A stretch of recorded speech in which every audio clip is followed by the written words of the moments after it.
Wentz steps up. Here comes the rush. He is going deep, and it is caught. And in for a touchdown, Deshaun Jackson. Give the people what they want. It has been a busy few days since we last talked to you guys. The Eagles right now in the middle of a pretty intensive coaching search. They've been linked to a lot of names. They've already interviewed a few candidates. It's impossible to have an up-to-date podcast during a coaching search, so we'll just do the best we can. Yeah, we'll just do another pod in an hour, and we'll do one every hour until they name a coach. We would have to do that. We should mention this is the Eagle Eye podcast for those of you listening with Reuben Frank on Dave Zangaro. So we did an emergency podcast on Monday night, so after Doug Pederson was fired. And at that point, we had a list of names we expected the Eagles to be interested in. Since then, there have been a lot of reports. Some interviews have taken place. Some interviews are scheduled to take place. And there are some names we've heard. Reportedly, there's some interest, but we haven't really heard about interviews yet. So let's just go through these names first. And later on, we'll get into some talk about Doug Pederson and some of the assistant coaches. But let's go through a pretty long list of these candidates. And we'll kind of give our take on if we think it makes sense and why it would make sense. Work for you, Reuben? And the Eagles are clearly working off your list, by the way. I think it's obvious that they're using it as a guide, so that's good. Yeah, I'll wait for my check in the mail. No, every time they interview someone, they just cross off my list. I like that idea. All right. Okay, where do you want to start? All right, let's start with I thought my joke was really good, and then you didn't laugh, so I thought maybe your screen had frozen. But you were just staring at me.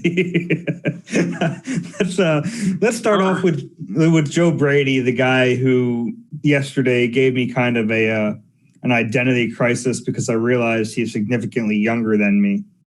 I don't like that one bit. He would actually be, if the Eagles, if anyone hires him, he'd be the second youngest head coach in NFL history. The only one younger was when the Rams hired Sean McVay in 2017. But Joe Brady's only 31.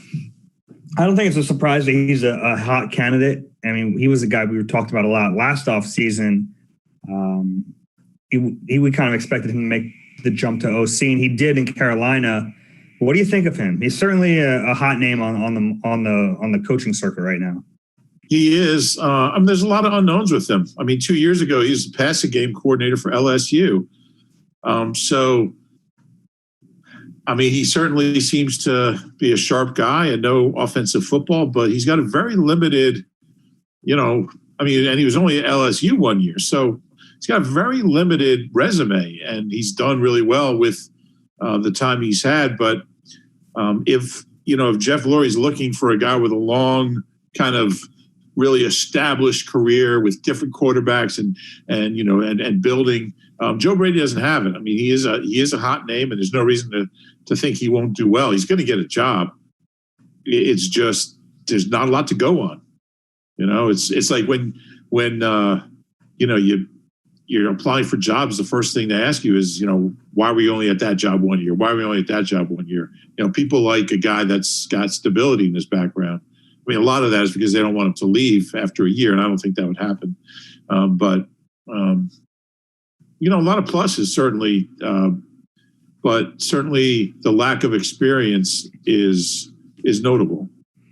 It is. I mean, I think he does come. He wasn't with the Saints for a couple of years, so at least he's been with two different NFL franchises. Whereas, with Doug, he'd only been a coach in one place.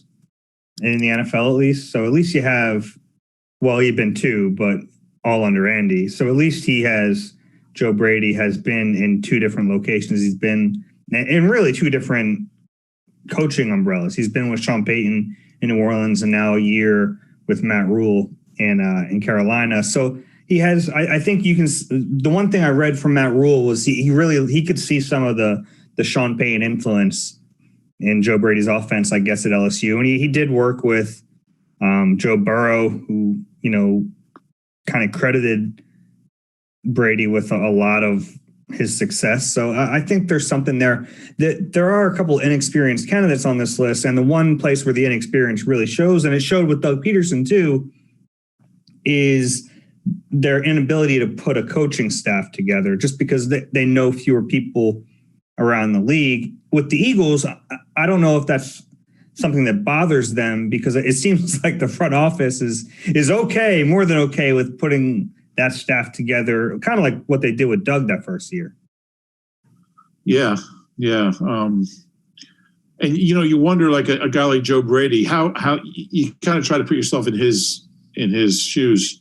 How is he going to look at each opening? And, we've talked a lot about whether the Eagles opening is an attractive one.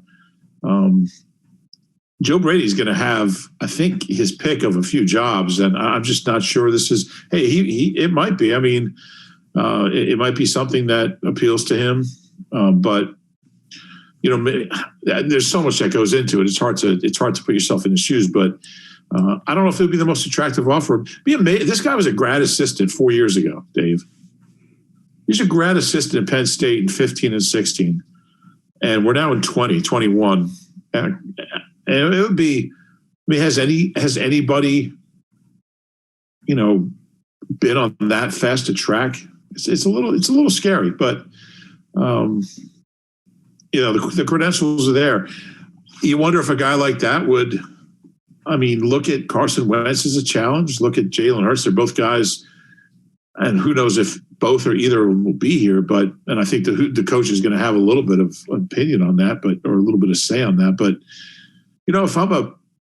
if I'm a quarterback coach, an offensive passing game coach, I'd be intrigued by that challenge.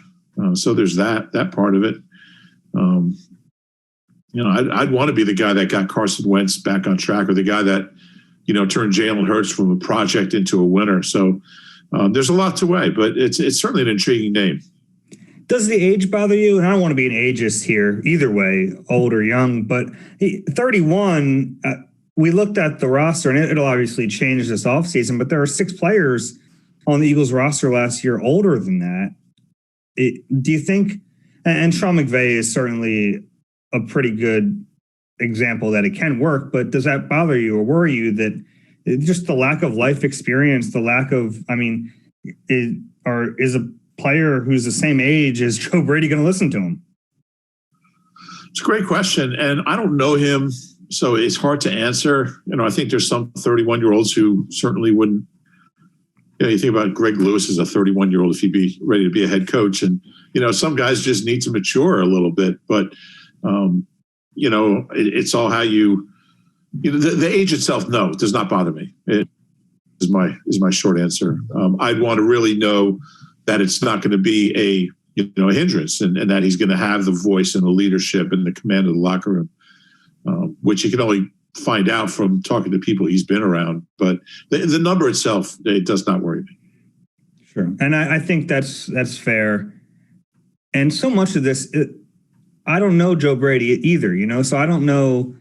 I've never sat in a room with him and tried to, I've never talked to the players he's coached, or that's the big part of this, because offensive philosophy wise, but it takes more than that. I remember we talked to Jason Kelsey earlier this year, and he kind of brought up, you can be an offensive genius. Doesn't mean you're going to be a good head coach. Like, I'd rather have a guy who's it's such a cliche, but leader of men. I honestly think that's more important. You have to supplement that with then guys who are offensive or defensive genius or schematic thinkers. Genii. But I'd rather have that guy. And that Doug was that guy. And I think you can make the case lately he lacked a little bit of the offensive scheme part of it, but I think there's more to be said. And it sometimes those guys get put down as being rah-rah guys, but that's not fair. That's an important part of being a head coach. Absolutely. You need both, really. I think you need both to really have a chance to be great. And that's what makes it so hard to find, the right guy. This next guy might have both. This is 49ers defensive coordinator Robert Saleh, who, in another hot name. These first 3 names we're going to go over, very hot names. We're recording this on Thursday afternoon, so he had part of his interview, I believe, on Wednesday night and then part Thursday morning. a hot name. He's already interviewed twice with the Jets. He's a guy that has gotten a lot of interest around the league. Interesting backstory. I don't know if you know his backstory. He had like out of the football world. I watched a video on him this morning. He was out of the world of coaching. He knew he wanted to get back in, and his brother was in one of the towers on 9/11 and made it out alive. And it kind of, it put it all in perspective for him, and he's decided to go after his dreams. And then here we are, however many years later, and he's about to be a head coach. Pretty cool story, but his players rave about him. I think he has those qualities. Yeah. Defensive coach, obviously, which Jeff hasn't hired. I'm still skeptical that he's going to hire a defensive guy, but there's some very qualified defensive coaches out there, and he's certainly one of them. He's one of those guys that it's fun to watch him on the sideline. And, we've seen him at the 49ers because they've done so well. They did so well last year. They were on national TV a lot this year. And he's a guy that you could see him fiery. You could see him, you could see him quiet in teaching moments on the sideline. He's one of those guys that really was impressive to watch. And the camera really was drawn to him. Mm-hmm. He probably got more TV time than Shanahan, I think, out there. Well, he's fun to watch. Yeah, he's so electric at times. Yeah, he's just got a presence about him that, I think you can see why players are drawn to him. There's no doubt about it. Plus, if he's the guy, maybe he makes D'Amico defensive coordinator. So that would be the thing. The building. I would like that. And I was kind of wondering if the Eagles would. We're going to get to Jerod Mayo in a second here, but I was kind of wondering if D'Amico wouldn't be on the short list. Kind of a similar case to Mayo, and D'Amico already has ties to Philadelphia. So once I heard Jerod Mayo, I thought, why not D'Amico? It's kind of the same thing. That would be interesting because, D'Amico has a chance to get promoted to DC and San Francisco. But you're right, maybe he would come out with Saleh. I always screw up his name. I want to say Saleh, but it's Saleh. Maybe he would come out here. Are sensitive to having D'Amico and Saleh like competing for the same job or something like that. I don't know. Maybe that could be a factor. D'Amico will be a head coach. He will be a head coach one day. We've both spent enough time around him to, even when we interviewed him when he was playing, it was like talking to a coach. That's just who he is. So there are those guys that you can just tell. Yeah, you can tell with Mike Kafka. We'll get to him, but there's some guys. GJ Kinney. Some of these guys are like, he can't play, but this guy's going to be a coach one day. Yeah. Some of those guys, there's a reason they're in the league, and it's not because they're physically gifted. You know what I mean? Yeah. Yeah. I'll tell you what, it would be a good story. It'd be a good thing to ask, Andy Reid, that is. Like, I wonder if some of these guys, when he drafts them, he knows they're going to be, that's what they're destined for. I just wonder. At what point do you realize this?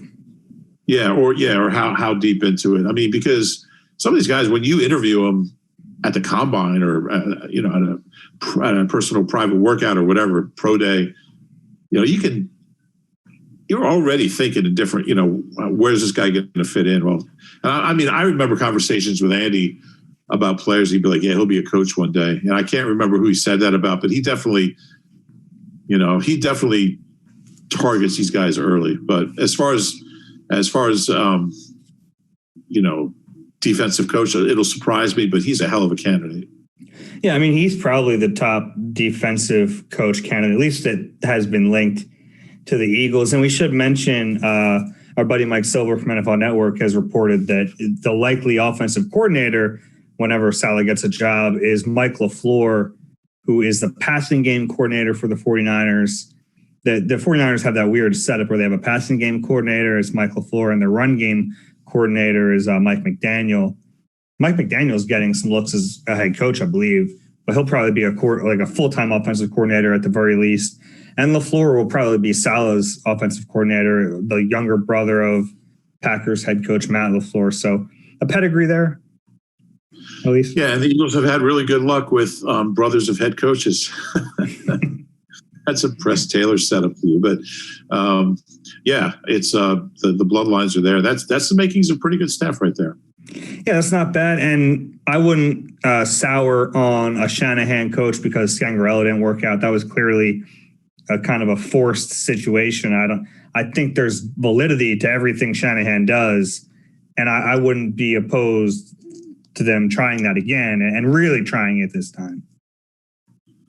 Yeah, I mean, just because Doug Pederson got fired doesn't mean you're not going to hire another Andy Reid protege. So, yeah, you get the most qualified guy, period.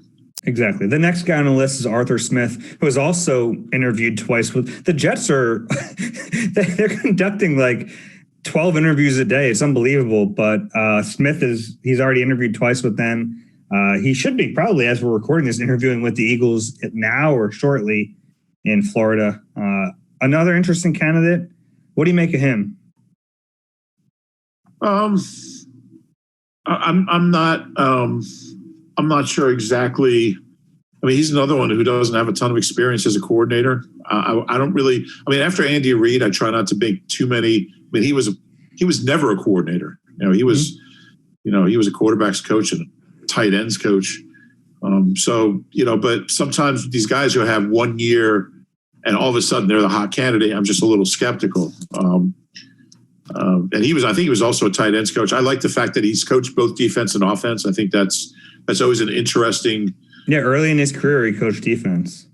Yeah, he's coached college, NFL, offense, defense. I mean, I like those guys. They coach both sides of the ball. Jim Johnson was a quarterback, and became one of the great defensive coaches of all time. Juan Castillo played linebacker, coached offensive line, and did really well. So I'm not gonna take that any farther than that. But he's an interesting name. I don't know how much was him and how much was the quarterback. It's hard to separate when you're not there every day. Sure, but I mean, Tannehill really had his career resurgence under Smith, and if you're looking at Carson Wentz thinking, I want to try to resurrect this guy, then Smith is that. I mean, that's why you would hire Arthur Smith to me. Yeah. That would be my interview with Arthur Smith. If I'm Jeff Lurie, I sit down and I say, what's your plan to fix Carson Wentz? And even if you don't hire him, you have a plan to fix Carson Wentz. Yeah, and I think that's what a lot of these interviews are all about. I think Jeff Lurie really likes to get, and that kind of can be a transition to the next guy, really. Because I think Jeff Lurie loves picking guys' brains and hearing from people from different coaching trees and different systems, and which I think is valuable. Absolutely. The candidate, I'm sorry? Yeah, absolutely valuable. I think the candidate needs to know that he's legitimately there for, not just to provide information, but to be a legit candidate. Although, every time you're a candidate, it's good for you. It's good for you because it helps. Like even next year. Well, last year he was a candidate for this job, this job, this job. So getting your name out there is always good, even if you don't have a reasonable chance for the job. But I mean, if Carson Wentz is going to be here, then Arthur Smith does make a lot of sense. Sure. And the next, go ahead. Then the next guy you kind of alluded to, I guess, was Jerod Mayo. Another young guy. I think he's only 34. Obviously, his whole career under Bill Belichick as a player, and he's only been a coach for 2 years. But he's one of those guys that I think a lot like D'Amico, and we don't know Jerod Mayo, but it's kind of the same things we hear about D'Amico. Is that you knew right away this guy was coaching material, and we heard that Bill Belichick kind of had to convince him to come and coach for him because he's one of those guys who goes all in. Our buddy Tom Curran from NBC Sports Boston a couple years ago, right as they hired Jerod Mayo, kind of pegged him as the guy to eventually replace Bill Belichick. Tom's been around a long time. He really understands the way that franchise works. So that's about as high a praise as you can get. One thing I loved, he was a really highly regarded player coming out of, and I forget where he went to school. Was it Tennessee? I think he played at Tennessee. He was a top 10 pick. And there's a story about how on draft day, all the top picks are at the draft in New York. And during the draft, as the draft started, he was at his family's home raking leaves. I love that, and he's just got a reputation as a grinder, as a player, as a coach. I can't remember Lurie ever interviewing a Belichick tree guy all the times that they've had openings, and he could be the first. Which we know that Belichick's guys haven't really done too well. I think Flores is going to be an exception to that. I think he already is, but I would have no problem philosophically if you like the guy. I would have no problem. It would be a hell of a hire. I mean, the guy, like you said, he's only been coaching a couple of years. I'm not sure what he did. He retired, I think, after 15 or 16. Had a good career. So he was, I don't know where he was in the interim before he started coaching. There's a few-year gap there, if he was involved in the game or not. I can't imagine he's really a serious candidate with that lack of experience, but it's a fascinating name. He's different in so many ways. He doesn't have a lot of experience. He's a defensive coach. He's a Belichick guy. So it kind of gives you the sense that Jeff really just wants to bring in as many different looks and philosophies and type of people as possible. Sometimes an actor will audition for one role and then get cast in a different role. Could that happen here with Mayo, do you think? I mean, could he interview for the head coach job and then you hire one of these young offensive guys and you go, we need a defensive coordinator. Let's call, I don't know who to hire. Well, let's call Jerod Mayo back up and see if we can lure him here with the DC job. It's an interesting thought. If they like him, certainly. There's certainly worse names. I don't know if he's ready. I mean, like you said, I mean, I think what's his title? Like inside, he's not even linebackers coach, isn't he? Inside linebackers coach. Yeah, but that's a 3-4 though. That's linebackers because the outside linebackers are edge rushers. That's true. He would. I assume he would be a 3-4 guy, which would be interesting. It'd be. I mean, and that's an important point to him is that the Eagles are built to be a 4-3. I mean, their players on defense. Jeff Lurie's already talking about a massive rebuild, but he's always it seems like he's always wanted a 4-3. Even, Chip brought in Bill Davis and they went 3-4, and it seemed like when they got back to that 4-3, Jeff Lurie was really happy about it. He was just happy Chip was gone. Yeah, we could have our Christmas party again. The other thing about Jerod Mayo, the one thing I do want to mention, the success Mike Vrabel has had in Tennessee really helps Mayo. Same position from the same team. Vrabel didn't have a ton of coaching experience, a little more than Mayo, but didn't have a ton of coaching experience. Got the head coaching gig in Tennessee. Has been really good. So I think that probably helps Mayo. Yeah, that's a good point. Didn't catch as many touchdowns as Vrabel. But yeah, I think Josh Sweat could be a 3-4 guy. Sure. I'm not sure. I mean, yeah. BG's done it. Yeah, he wasn't in love with it, but no. I don't know how much longer BG's going to play. But good coaches are going to, they'll find ways to figure that out. So and who knows? Maybe Mayo would be a guy who looks at the personnel and say, I'm going to play a 4-3 until we really have 3-4 personnel. Who knows? But maybe, and that would be fair. I mean, and that's always been a Belichick's always had the 3-4, but like he's not afraid to change things up based on personnel. And if Mayo has some of that in him, then this is clearly a team built for a 4-3 right now. But they're probably going to undergo some massive changes over the next couple of years too. Yeah, but I like the fact that they're considering all sorts, and I think talking to a guy like Mayo, there's definitely value in that. And that reportedly is happening Friday. That interview, Duce Staley, we expect he'll interview at some point here. Jeff Lurie mentioned him on his own. He brought Duce Staley up as a candidate that will probably get an interview. I think, last time they interviewed him in 2016 for the head coaching job, no one really thought he was a serious candidate, to the point that the NFL reportedly was a little concerned that he was just used as a way to circumvent the Rooney rule. But I think now he is a serious candidate. He should be a serious candidate, even if he's not. Yeah, I don't know what to think. I think he'd be a hell of a coach. I mean, I think that he's got everything. He's got all the qualifications. He's been around this team for a quarter of a century as a player and a coach. He's got the command of the locker room. We saw that during the interim when Doug was out with COVID.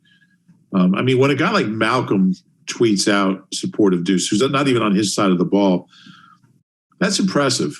A guy who, Malcolm's not going to just tweet that out because he likes him. I mean, Malcolm, would tweet that out because he really believes Duce can be that guy.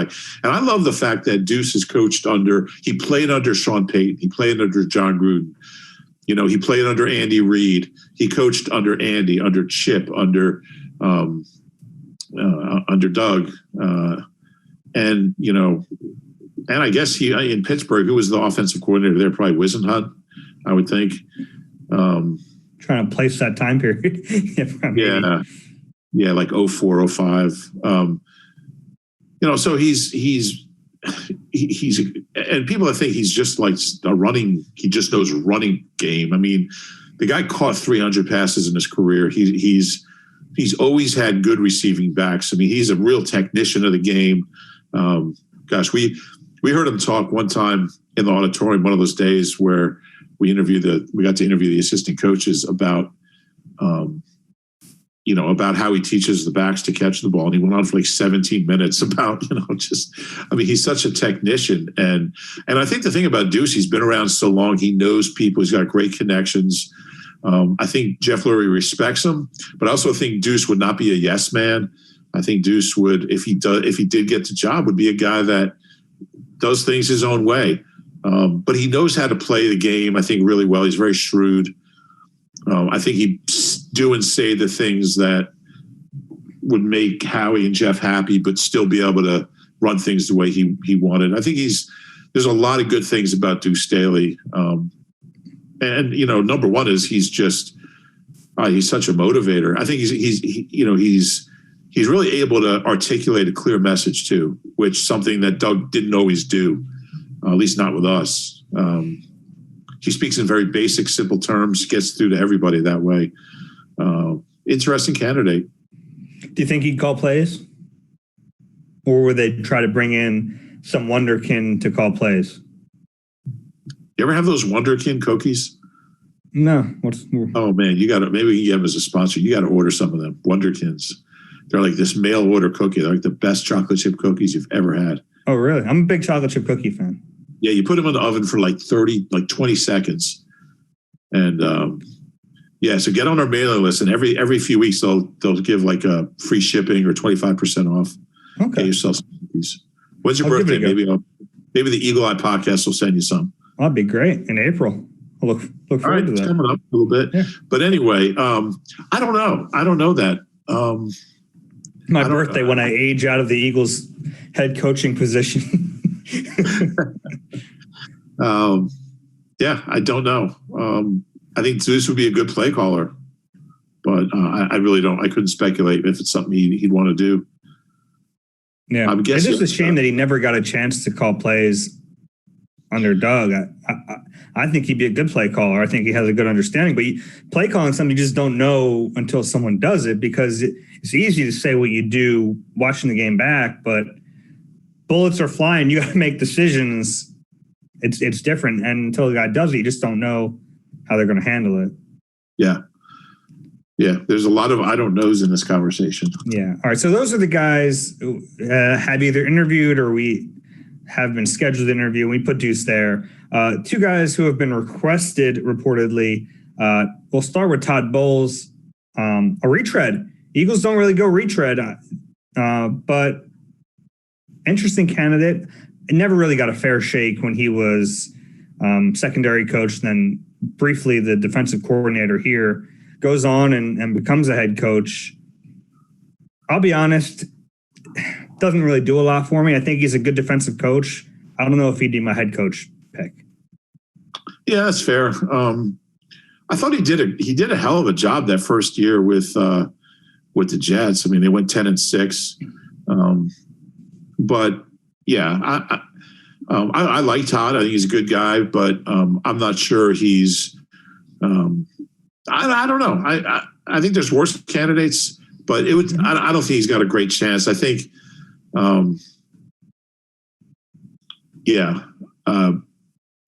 I don't know. I'm kind of with you. I think he's a really good defensive coach.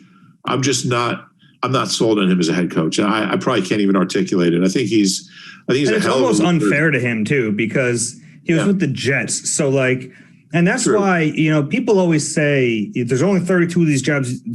Someone's got to take them when you get the chance. You take the wrong one, it can screw up your career, and you get left with this stench on you. And that's probably not fair to Todd Bowles or to a lot of these guys who have had failed tenures as head coaches. But that's kind of the way this works. Marty never had another chance. Some guys never get that second chance. Yeah. I mean, I don't think he'd be a disaster. I don't know how much he'd move the needle. I'm not sure it's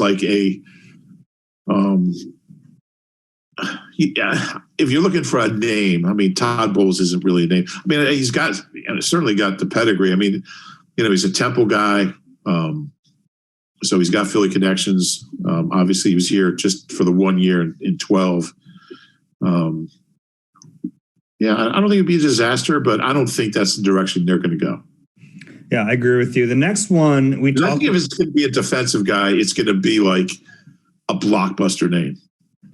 Yeah, I mean, well, you're probably right. The one advantage you have with a defensive guy is that he's your DC, basically. I mean, he's calling the plays defensively. But then you have the burden. We talked about this in the last pod. You have the burden of trying to hire a good offensive coordinator, and those are the guys who typically get poached. So you can say you hire Todd Bowles and you get a good offensive coordinator in here and he has success. Well, then he might get hired next year, and then you figure it out. So you have to if you're going to do that, you have to really load up the offensive coaching staff and have guys in a pipeline, and it's not easy to do.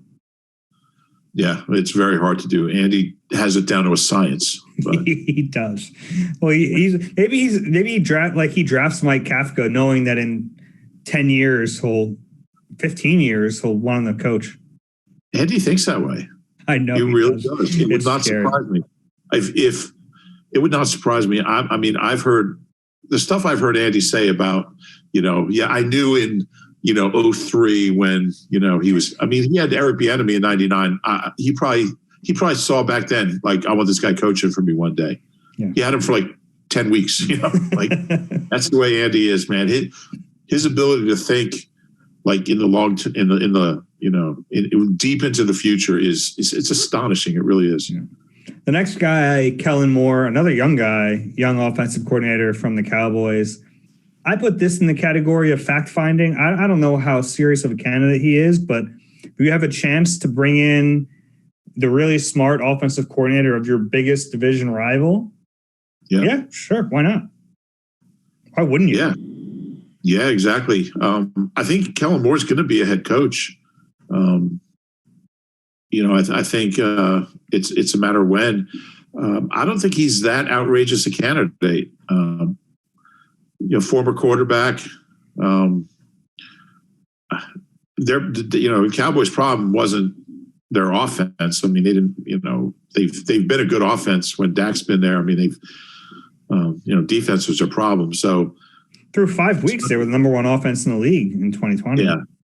Yeah. So they kind of had to be because their defense was so bad, but yeah. And they also have, obviously he's going to get here. He's not going to have, those receivers. He's going to have the guys that tried to cover those receivers. but he's an interesting name. I don't think he's that outlandish candidate. Yeah, we'll see. Interesting with him, he had just, within the last 2 weeks, he was a serious candidate to be the Boise State head coach. He obviously a star at Boise. And then the Cowboys gave him a nice little chunk of change and an extension to keep him. And the Eagles are going to try to interview him, which is kind of funny. And I wonder if it's not a little bit of to the Cowboys there. But it's funny how even giving a coach a big contract extension can give him cachet as a candidate.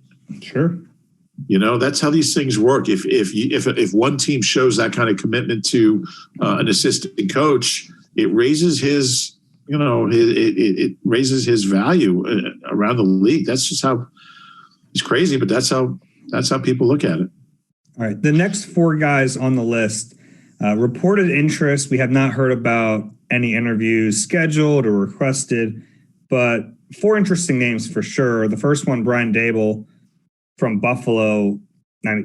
We talked about Arthur Smith and Ryan Tannehill. Well, how about Brian Daboll and Josh Allen? I mean, that's right there. There's a reason why you should be interested. Yeah, he's an impressive man. What the Bills did by they were always a really top heavy defensive team. And, this year they kind of made a commitment to offense. You just can't win with just defense. And he's a hell of a play caller, and not just, obviously the quarterback is probably the 3rd best quarterback in the league this year. And he gets credit for that, but it's fun to watch their offense. I don't know the last time I said that about the Bills, maybe when Frank Jay was leading the comeback. What's that? When Frank was leading the comeback? I think it was when Frank was their quarterback.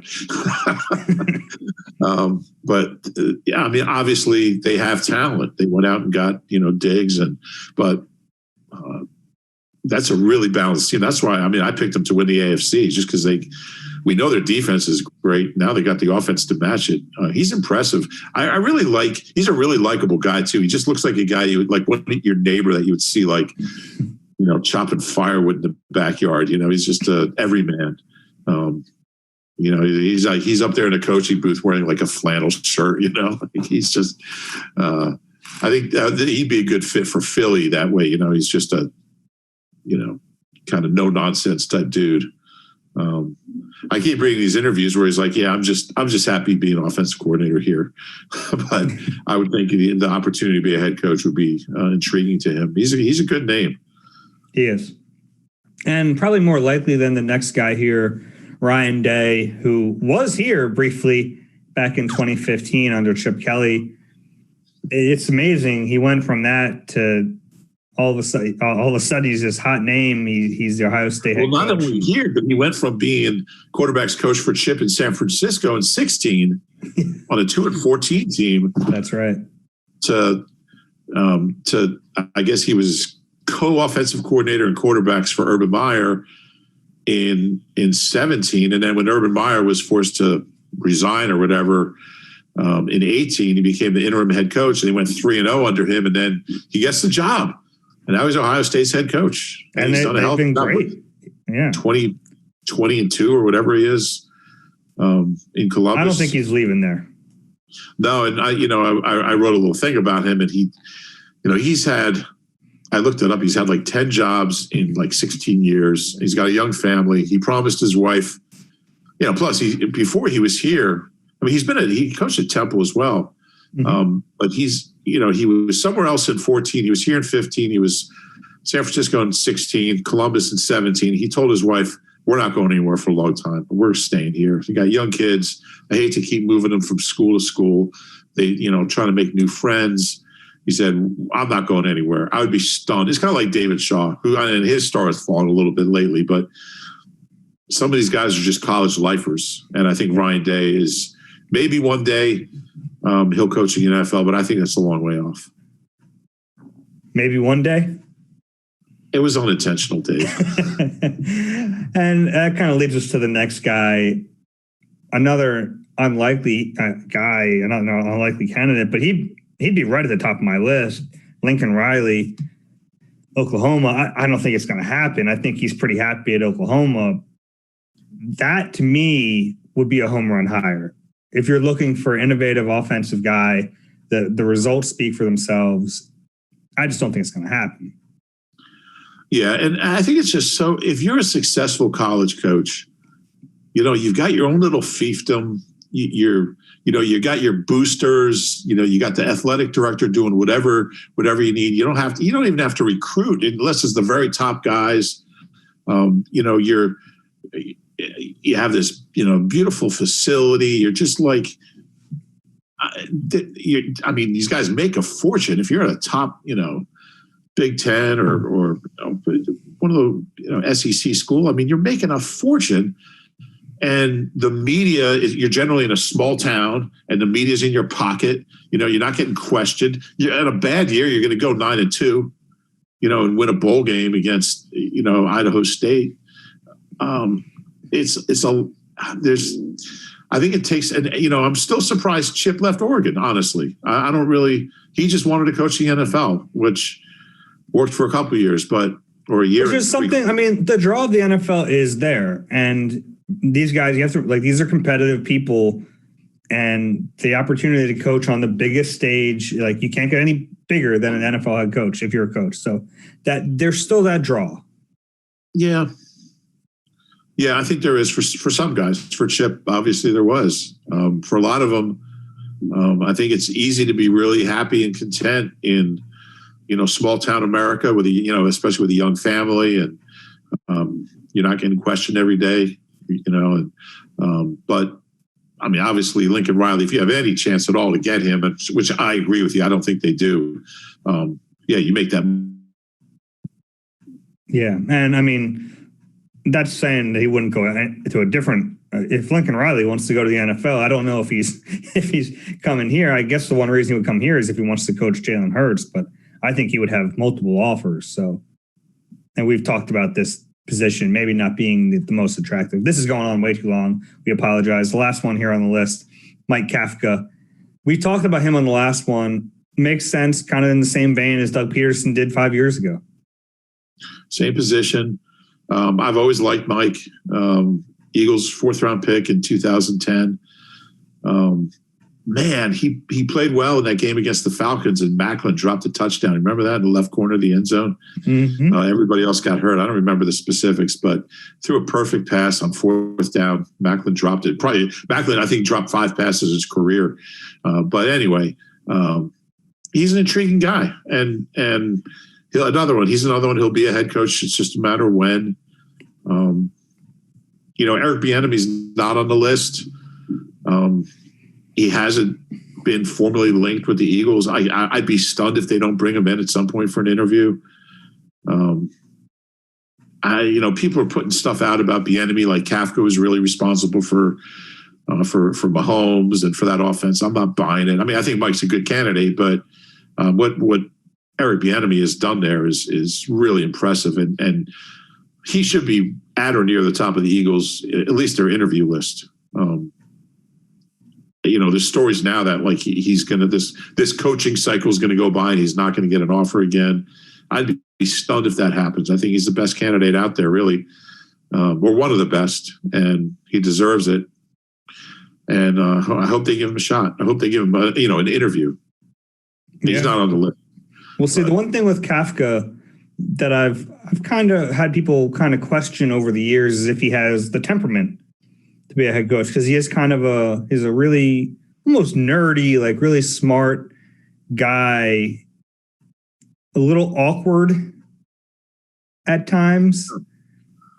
I don't know. Mike a little bit. I just want, does he have the stand up in front of the room and be a leader of a football team? I don't know. Yeah, it's a good question. I mean, I haven't seen him in that setting. Some guys will surprise you. They're kind of quiet, when you just hang out with them or talk to them. But, you get them in that. I mean, we've seen Doug with some pretty fiery, whoa, I don't know that Doug Pederson. So, it's certainly a fair question because you need that. You need to have that in your toolbox. But he's a younger guy, and I kind of think he's a couple of years away from being a head coach. But interesting name. Hey, all month long, NBC Sports Philadelphia presents Headstrong, Men's Health and Sports Headstrong, a series about men's health told through all the powerful stories involving the athletes that we all love. You can learn more on NBCSportsPhiladelphia.com/headstrong, HEADSTRONG. All right, Rube. So there was a report that Doug might take a year off in 2020. that didn't come as much of a surprise to me. It has been a heck of a year for him, and he's still getting paid by the Eagles for the next 2 years, actually. Right. I don't think it's a bad idea for him to take a year off. Yeah, he strikes me as someone who could kind of use it. And a lot of coaches do it for varying lengths. I mean, guys like Gruden and Vermeil took like 10 years off. Jeff Fisher took a year off. I think there's value in it. And, he seemed by the end of this year, he seemed like a guy who could use it. I think he seemed a little burned out. I think this was a hard year for him with everything being virtual. He's such a face-to-face, hands-on type of guy. I think it was a hard year for him. He had COVID. He missed a week and a half of training camp. Obviously, the team went 11-1.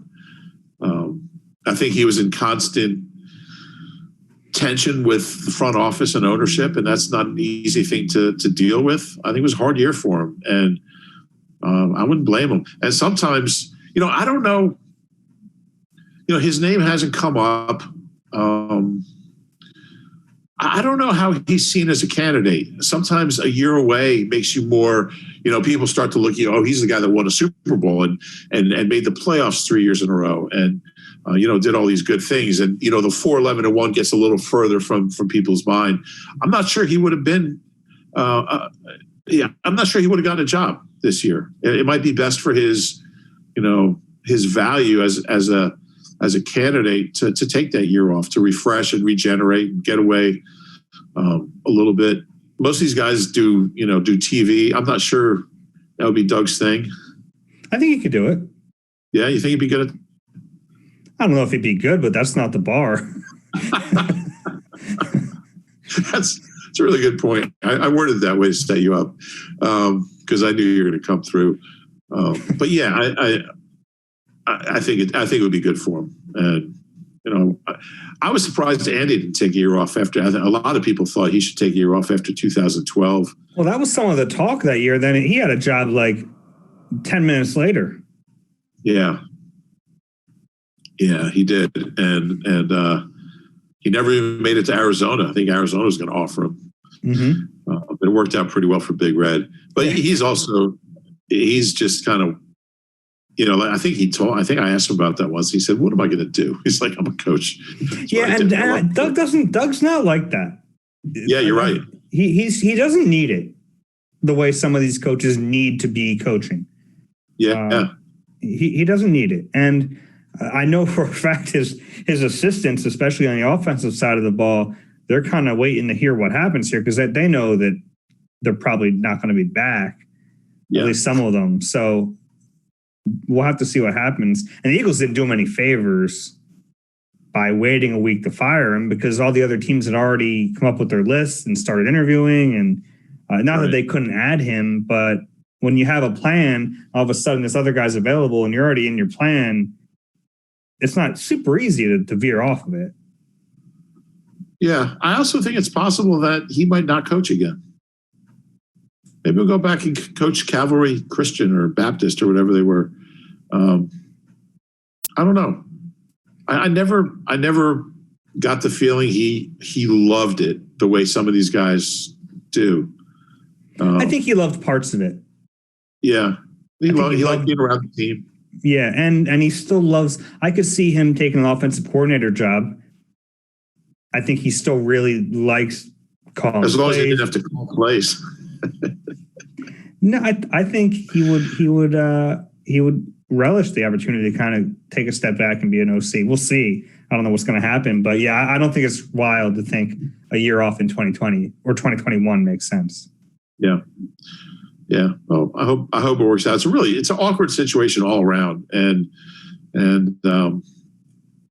yeah, maybe Howie can take a year off too. He already did that once. I took a year off after high school before I went to college. It was like the best thing I ever did. You did a gap year. I did. Is that a gap year or is a gap year supposed to be after college? No, I don't know. I just called it my year off. I worked in a record store in White Plains, New York. I worked in a bookstore. They were across the hallway from each other in the same mall. So it was great. And I went to like 8,000 concerts And, it was really good. And then by the time I got to college, I was like, yeah, let's dig in, where everyone else was like, let's drink and party. And, I was like, I just did that for a year. Like, I'm gonna really get into this. So it was really, I got all that out of my system, and well, not all of it. Some of it was still in my system, but I think for anything, if you can do it, whether it's a sabbatical, and obviously a lot of people can't, but getting away sometimes is the healthiest thing. Make you appreciate the Howie Roseman story, My Year Away. Yeah. That's his title for the book, right? Yeah, that's going to be the book. The other bit of news we wanted to bring up, a report from Bruce Feldman at The Athletic. Not really a report, kind of this might happen. He said, I think his phrasing was, look for Jeff Stoutland to head back to Alabama to be their offensive line coach. That would obviously be a huge loss for the Eagles, one of their best assistant coaches ever. I think that's fair to say. He made my gallery top 10 Eagles assistants ever. Yeah, I mean, he's been incredible. We'll see what happens. He's under contract with the Eagles. I don't think anything's imminent, him leaving, but his future's up in the air, like everyone on that staff, because they don't know who the head coach is going to be. Yeah, it's a difficult situation for all those guys. And, I mean, there's no telling that the coach that comes in is going to want to keep anyone. All the recent Eagles coaches have kept guys from the previous staff. They've all kept Duce, but the Eagles hire Todd Bowles. He might probably keep Duce. He knows Duce, but if they, I'm not sure Lincoln Riley's going to keep Duce Staley. I don't know, but Duce and Stout, I think. I don't even know if they'd want if Duce would want to be here. But as far as Stout, if I'm a head coach, I'd want him on my staff. I don't care what my background is, but a lot of these guys, they always. I mean, you always think like, get this job, who's going to be on my staff? This guy's going to be my defensive line coach. This is my secondary coach. So I would guess half the names we just mentioned, they already have that O-line coach in their mind, and so Stout loved being in college. He loves working with kids, and it would be a huge loss, man. He's fun to watch. How we talked about Doug not needing it? Stout is the exact opposite. Yeah. He'll do this forever. I'm sure he's watching film. Now he doesn't even know where he's going to be. He's watching film. I guarantee he's watched film today. Whatever he's doing, he watched O-line film today. Yeah. I mean, he'll have a report for whoever the next O-line coach is. I have like a 12-page report on Sua Opeta ready to go. Absolutely.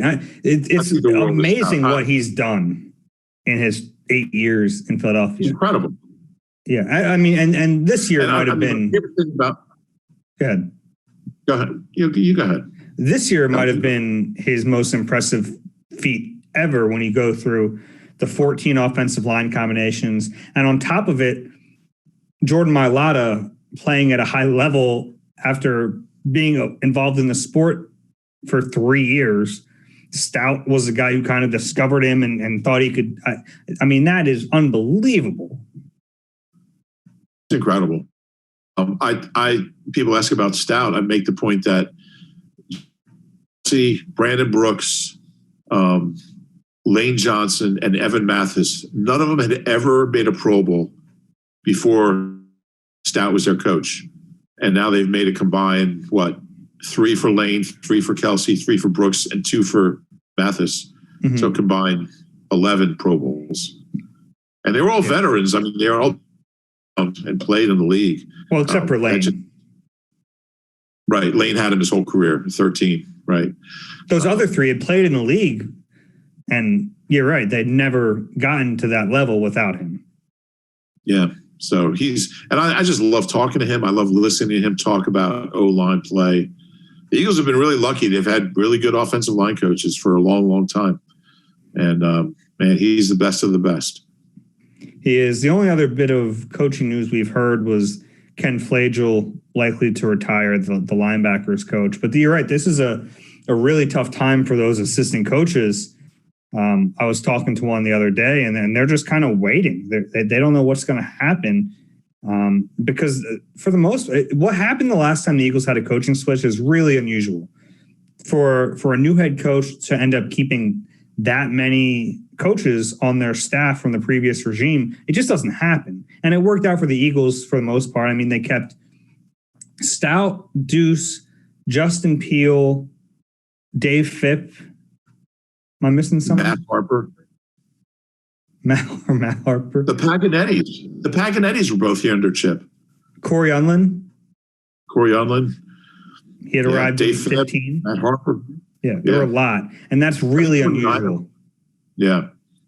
And a lot of these guys, it's a tough life. A lot of these guys won't coach again. I mean, you see these guys at the Senior Bowl, just desperate, trying to get. There's nothing worse. That is the worst thing when you're at the Senior Bowl and you see a coach that you used to cover and you go, "Hey, how you doing, John?"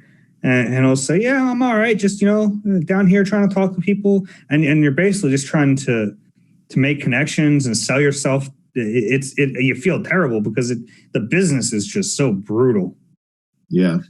And you look at some of these guys' bios and, they've had like 17 jobs in 26 years. And that means they're moving 17 times. It actually means they're moving 16 times. I know you're about to correct me. You have families and they're not making, if you're a position coach, you're not making a fortune. If you're an assistant position coach, it's a tough life. And, it's a hard time right now for a lot of these guys. Yeah, you and I remember that Billy Davis conversation a few years ago, well, many years ago at this point, 6 years ago, I guess, outside at the NovaCare complex.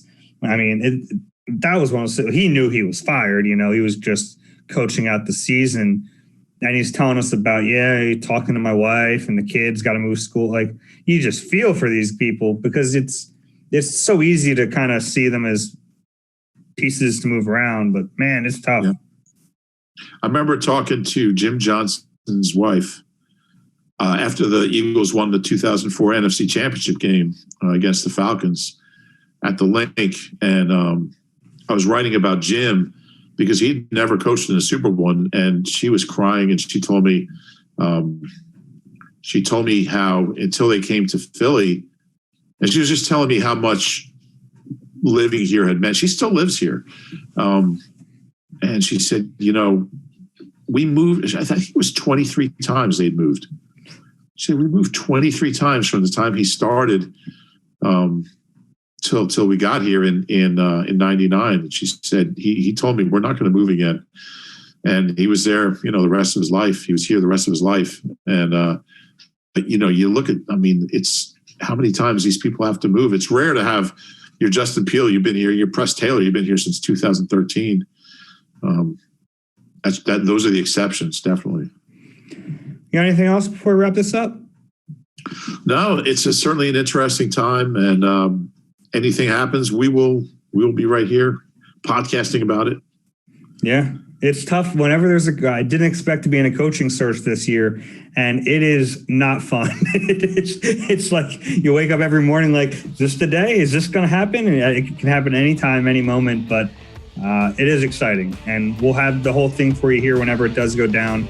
If you enjoy the Eagle Eye Podcast, do us a favor, rate and subscribe wherever you get your podcasts. And if you're watching this on YouTube, do us a favor, hit that subscribe button.